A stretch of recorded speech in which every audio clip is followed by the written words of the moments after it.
کشف المحجوب جو تصوف میں پہلی کتاب ہے فارسی زبان میں، عربی زبان میں تو اور کتابیں اس سے پہلے لکھی گئیں، لیکن فارسی میں پہلی جو ٹیکسٹ بک ہے تصوف پہ، وہ اعزاز آپ کو حاصل ہے.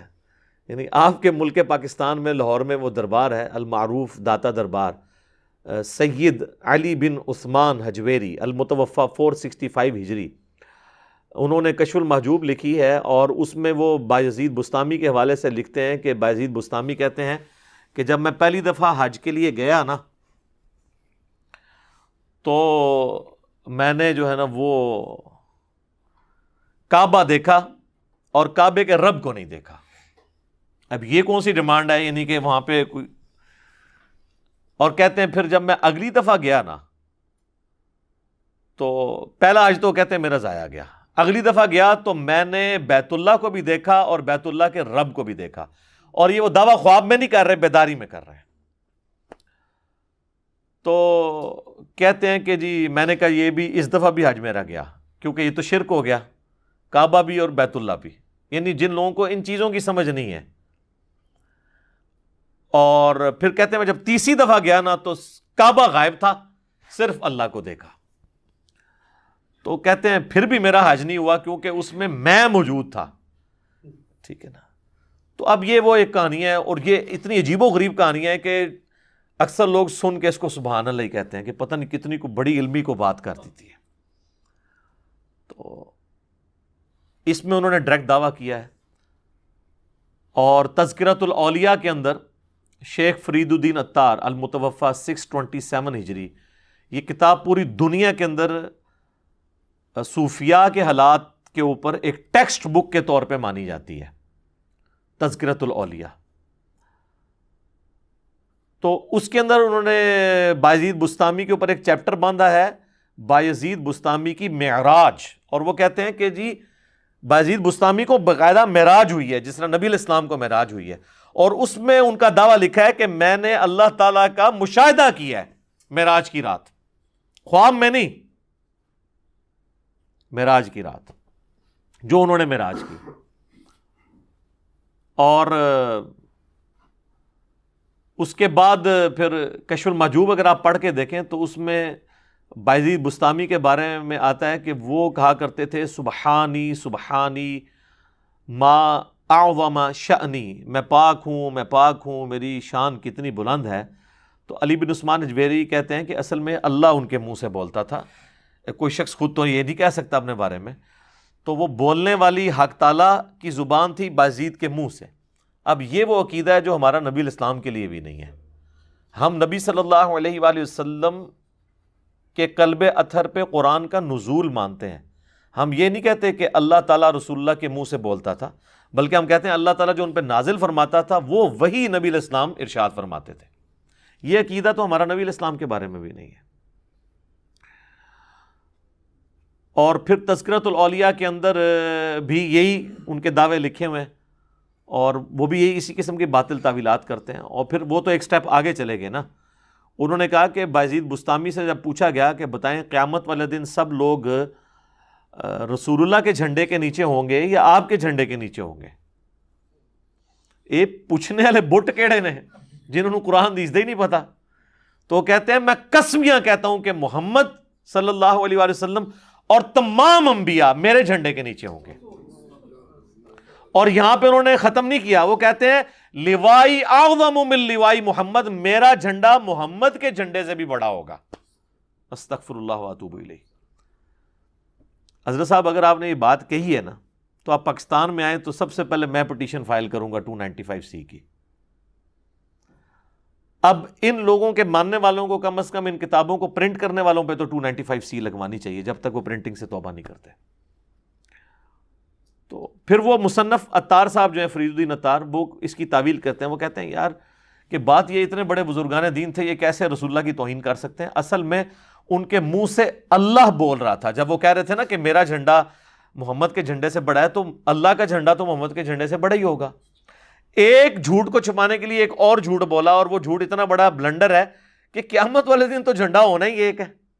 صحیح مسلم میں حدیث ہے قیامت والے دن سب سے پہلے میں قبر سے نکالا جاؤں گا، سب سے پہلے میں شفاعت کروں گا، اور سب سے پہلے میری شفاعت قبول کی جائے گی. اور صحیح مسلم میں حدیث ہے کہ سب سے پہلے میں جنت کے دروازے پر جاؤں گا، دستک دوں گا، تو دستک کے اگینسٹ جواب آئے گا فرشتے کی طرف سے، کون؟ تو میں کہوں گا محمد، تو وہ مجھے کہے گا کہ مجھے اللہ کی طرف سے یہی حکم تھا کہ یہ جنت کا دروازہ سب سے پہلے آپ کے لیے کھلا ہے۔ یہ ہے کتابوں کا خدا، یہ ہے کتابوں کا پیغمبر، اور بابوں کا ریلیجن اب آپ دیکھ لیں۔ تو پھر ہم کیوں نہ عرض کریں کہ مرنے سے پہلے اے مسلمان کر لے اس پہ غور، کتابوں کا خدا اور ہے، بابوں کا خدا اور، کتابوں کا دین اور ہے، بابوں کا دین اور، کتابوں کا جہاں اور ہے، بابوں کا جہاں اور۔ تو ٹھیک کہتے ہیں نا وکھرا جہاں ہوتا ہے، تو وکھرا یہ نظر آ رہا ہے وکھرا جہاں ہے۔ حتیٰ کہ بخاری اور مسلم دونوں میں حدیث ہے، نبی علیہ السلام نے فرمایا انا سید الاولین والآخرین، میں جتنے گزر چکے، جتنے قیامت تک آئیں گے، تمام کا سردار ہوں، اور اللہ کے حضور میں ان کا خطیب بنوں گا۔ یہ ہے کتابوں کا دین۔ اور دوسری طرف بایزید بسطامی المتوفا 261 ہجری، ابو یزید بسطامی، یزید ابا جی، تو 261 ہجری میں فوت ہوئے ہیں، اور میرے امام مسلم بھی 261 ہجری میں فوت ہوئے ہیں۔ ان کا نام ہے ابو الحسین مسلم بن حجاج القشیری۔ اور میں جو حدیثیں بیان کر رہا ہوں نا کہ قیامت والے دن لوگ میرے جھنڈے کے نیچے ہوں گے، میں شفاعت کروں گا، وہ امام مسلم لے کر آئے ہیں۔ کیسے ویسے میچ ہوا ہے کام؟ ابو یزید 261 ہجری والے اور ابو الحسین 261 ہجری والے، بالکل دونوں کے عقیدے ڈیفرنٹ ہیں۔ یہ ہے کتابوں کا دین اور وہ ہے بابوں کا دین۔ ہاں آپ کہہ لیں، کہنے کو تو دین سب کا اسلام ہے، لیکن کتابوں کا جہاں اور ہے، بابوں کا جہاں اور۔ اسلام کو صوفیاء بھی کلیم کر رہے ہیں، سلفی بھی کر رہے ہیں، بریلوی دیوبندی اہل حدیث شیعہ سب کر رہے ہیں، کتابوں میں دین دیکھنا ہے کیا ہے۔ تو یہ تو میں نے آپ کو اس لیے بتایا کہ یہ بیداری کے یہ لوگ دعویٰ کر رہے ہیں۔ اچھا، وہ تذکرۃ الاولیاء میں انہوں نے یہ بھی لکھا ہے کہ بایزید بسطامی کے بارے میں جنید بغدادی فرمایا کرتے تھے کہ ان کا اولیاء میں وہی مرتبہ ہے جو جبرائیل علیہ السلام کا فرشتوں میں ہے، یعنی اولیاء کے سردار کون ہے؟ بایزید بسطامی، جیسا کہ فرشتوں کے سردار ہیں۔ تو شیخ عبد القادر جیلانی تو فارغ ہو گئے، بیک وقت تو دو نہیں ہو سکتے نا، اور حقیقت یہ ہے کہ یہ دونوں ہی فارغ ہیں۔ اولیاء اللہ کا سردار امت کے اندر کوئی ہے نا تو وہ ابو بکر، عمر، عثمان و علی ہیں رضی اللہ عنہم اجمعین وعلیہم السلام اجمعین، کیونکہ غیر نبی کے اوپر یہی کیٹیگری ہے نا اولیاء اللہ کی۔ تو کہانی ہے، شیخ عبد القادر جیلانی رحمۃ اللہ علیہ کو تو پتہ بھی نہیں ہوگا میرے ساتھ انہوں نے کیا کچھ کیا ہے۔ تو بال یہ جو ٹائٹل انہوں نے دیا تھا وہ بھی انہوں نے خود کتابوں میں چھین لیا ہوا ہے خود ہی۔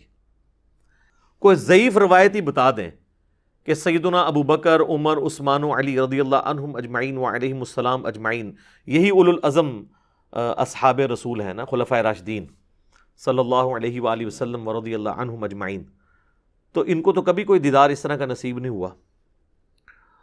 تو یہ لوگ زیادہ حقدار تھے اللہ تعالیٰ کو خواب میں دیکھنے کے یا بعد کے لوگ؟ اور اگر یہ پیکج غیر انبیاء کے لیے ہوتا تو سب سے پہلا حق تو سیدنا موسیٰ علی نبینا علیہ الصلوۃ والسلام کا تھا۔ سورۃ الاعراف میں جو اللہ تعالیٰ نے فرمایا کہ قال لن ترانی، تو مجھے نہیں دیکھ سکتا، تو اللہ تعالیٰ فرماتا ہے کہ بعد میں نے نبی علیہ السلام کے امتیوں کو خواب میں زیارت کروانی ہے، تو تم تو اولو العزم پیغمبر ہو، تو خواب والا پیکج آفر کیا جاتا ہے۔ میں آن دا بہاف آف سیدنا موسیٰ علیہ السلام آپ کو گارنٹی سے کہتا ہوں کہ خواب والا پیکج اگر موسیٰ علیہ السلام کو آفر کیا جاتا وہ قبول کر لیتے، ہمیں کیا جائے ہم قبول کرنے کے لیے تیار ہیں۔ وہ پیکج نہ پیش کرنا اس بات کی دلیل ہے کہ یہ اعزاز ان کو بھی نہیں ملنے والا تھا۔ اب یہ دعوے صوفیاء کے بارے میں کرنا، اماموں کے بارے میں کرنا، بزرگوں کے بارے میں کرنا، تو یہ لوگوں نے ان کے اوپر جھوٹ باندھے ہیں، ان کی تو کوئی حیثیت نہیں ہے۔ سیدنا عیسیٰ علی نبینا علیہ الصلوۃ والسلام کے اوپر لوگوں نے جھوٹ باندھ دیے۔ اس وقت دنیا میں سب سے اوریاں اور بڑا شرک حضرت عیسیٰ علیہ السلام کے نام پر لوگ کر رہے ہیں۔ اتنے تو بت پرست نہیں ہیں دنیا میں جتنے کرسچنز ہیں، لیکن عیسیٰ علیہ السلام کا کوئی اس میں قصور نہیں ہے۔ اللہ تعالیٰ نے تو قرآن میں ان کی طرف سے صفائی پیش کی ہے۔ لقد کفر الذین قالوا ان اللہ هو المسیح ابن مریم، بے شک وہ لوگ کفر کر رہے ہیں جو یہ کہہ رہے ہیں کہ عیسیٰ ابن مریم ہی اللہ ہے. وقال المسیح، جبکہ مسیح تو خود کہا کرتے تھے یا بنی اسرائیل، اے اولاد یعقوب، اے بنی اسرائیل، اعبدوا اللہ ربی و ربکم، اس رب کی عبادت کرو جو میرا بھی رب ہے اور تمہارا بھی رب ہے. انہ من یشرک باللہ فقد حرم اللہ علیہ الجنہ ومأواہ النار وما للظالمین من انصار، بے شک جو کوئی اللہ کے ساتھ شرک کرے گا اللہ نے اس پہ جنت حرام کر دی ہے، اس کا ٹھکانہ جہنم ہے اور وہاں پر اس کا کوئی بھی مددگار نہیں ہوگا. والعیاذ باللہ تعالی. اللہم اجرنا من النار، آمین. تو میرے بھائی قرآن میں تو اللہ تعالیٰ عیسیٰ ابن مریم کی صفائیاں دے رہا ہے کہ وہ تو موحد تھے، ان کے ماننے والے مشرک ہوئے. اسی طریقے سے بزرگوں کے بارے میں، اماموں کے بارے میں اگر کوئی چیزیں منسوب ہوئی ہیں تو ہم بزرگوں کو یا اماموں کو تختہ مشق نہیں بناتے، الا یہ کہ کسی بزرگ نے جان بوجھ کے اپنے بارے میں کوئی جھوٹ پھیلایا ہو، اور وہ بھی ہم وثوق سے تو نہیں کہہ سکتے، اس کا اور اللہ کا معاملہ ہے.